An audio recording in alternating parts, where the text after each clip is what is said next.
دینی مدارس کا ایک بڑا جال پھیلا ہوا ہے، لیکن ان میں اکثر درجہ ثانویہ کی حد تک منحصر ہیں، جس کی وجہ سے ہمارے بہار کے طلباء حصول علم اور علم کی تشنگی کو بجھانے کے لیے دوسرے صوبوں کی طرف رخ کرنے پر مجبور ہوتے ہیں۔ اسی بنا پر بہت دنوں سے اکابر امارت، خصوصاً امیر شریعت رابع حضرت مولانا سید منت اللہ رحمانی رحمۃ اللہ علیہ کی خواہش تھی کہ ہمارے بہار کے دارالحکومت پٹنہ میں امارت شرعیہ کے ماتحت ایک عظیم معیاری دینی تعلیمی درسگاہ قائم ہو، جس میں عالمیت و فضیلت اور تخصصات تک کی معیاری تعلیم اور بہترین تربیت کا نظم و نسق ہو۔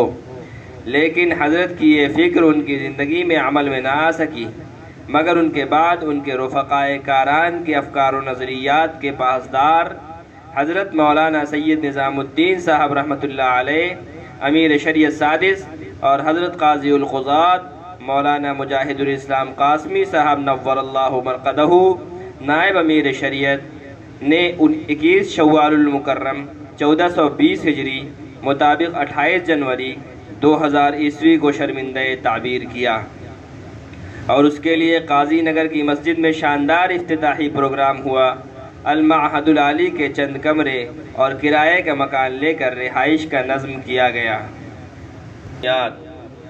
اسی کے ساتھ دارالعلوم کے لیے الگ سے اراضی کی خریداری کی کوشش جاری رہی، اور جناب احمد رضا خان مرحوم بانی رضا ہائی اسکول کے تعاون سے گونپورہ میں زمین خریدی گئی، جس پر 3 ربیع الاول 1426 ہجری مطابق 13 اپریل 2005 عیسوی بروز بدھ حضرت امیر شریعت رحمۃ اللہ علیہ کے دست مبارک سے دارالعلوم الاسلامیہ امارت شرعیہ کی عمارت کی بنیاد پڑی، اور تقریباً 10,000 اسکوائر فٹ زمین پر کام شروع ہوا، اور مورخہ 20 محرم الحرام 1427 ہجری مطابق 2006 عیسوی روز اتوار کو اس نئی عمارت کا شاندار افتتاح ہوا۔ اس موقع سے ایک عظیم الشان اجلاس عام کا انعقاد عمل میں آیا، جس میں ملک کے مشاہیر علماء و مشائخ اور معزز شخصیات و مسلمانوں کی ایک جمع غفیر نے شرکت کی۔ فللہ الحمد۔ تعلیمی معیار۔ اس وقت حفظ الناظرہ کے علاوہ درجہ اعدادیہ سے دورہ حدیث تک تعلیم ہو رہی ہے، اور دارالاقامہ میں رہنے والے طلبہ کی تعداد تقریباً 400 ہے، جن کی تعلیم و تربیت پر 22 اساتذہ مامور ہیں۔ ملازمین کی تعداد ان کے علاوہ ہے۔